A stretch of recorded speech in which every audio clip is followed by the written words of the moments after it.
My name is Keith, Director of Finance for Unbalanced Load Productions. Tonight, we bring you an all-new episode of Cool Clown Ground. That's right.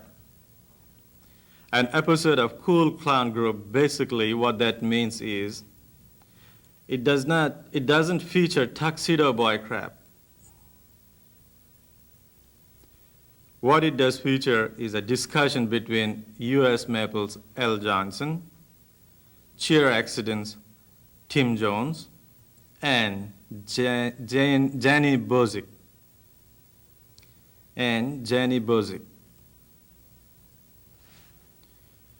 You would be correct to assume that this program has no sponsors, thereby making my job function superfluous.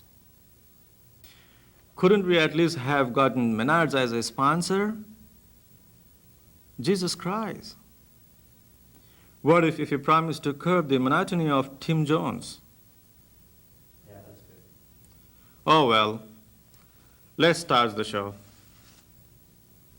Rock on, rockers.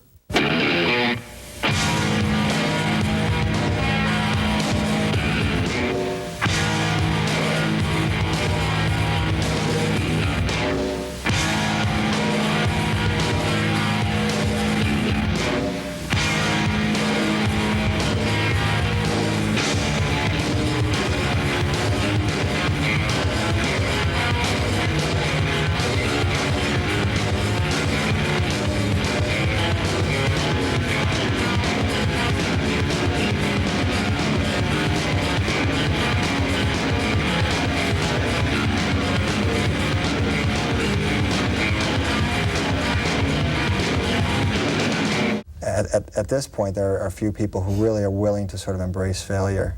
I think more people should, actually. Do you, or do you?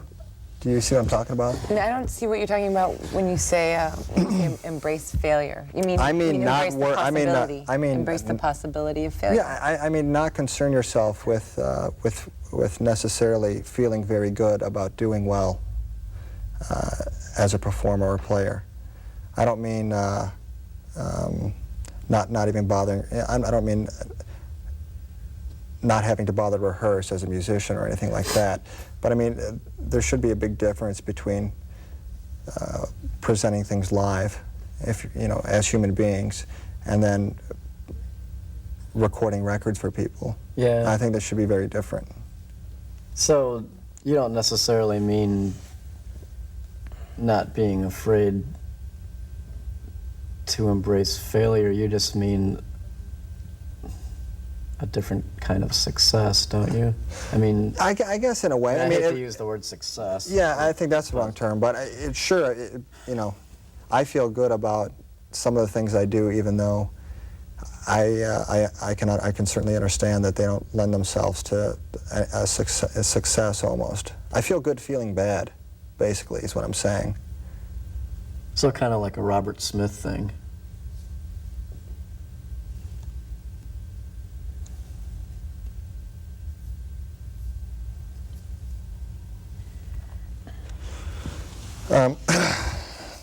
Let's just forget that, huh?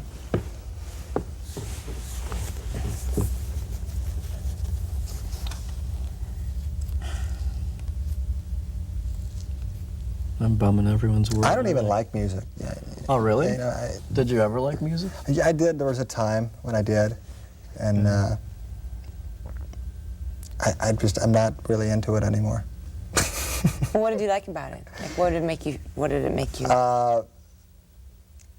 There was a time in the late '70s when you had the people in big hard rock bands that, to me, it seemed like they really believed what they were doing, even though it was ridiculous, like maybe Rob Halford from Judas Priest.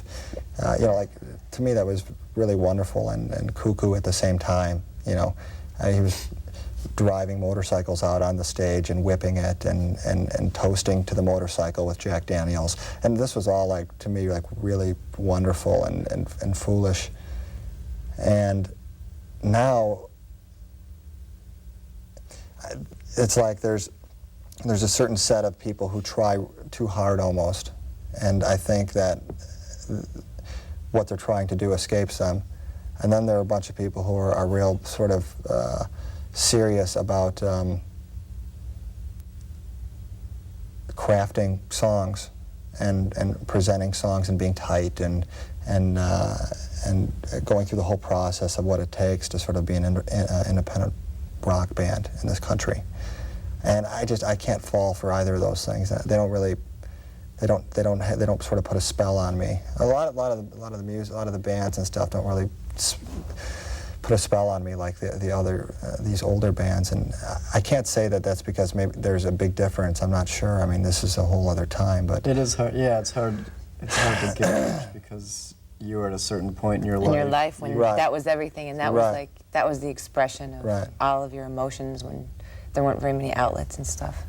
That's always hard to say, because people, that's almost like the cliche of, oh, in the olden days you could hear music like this, or in the olden days people meant what they said, or in the olden days blah blah blah. But as you get older, you realize that you're a lot you're a lot more cynical. Everybody else is a lot more cynical, and the like what seemed like total self-expression and absorption in a task or an art that you perceived these other people as having, they didn't really have that either, but that's what you as a 14-year-old saw.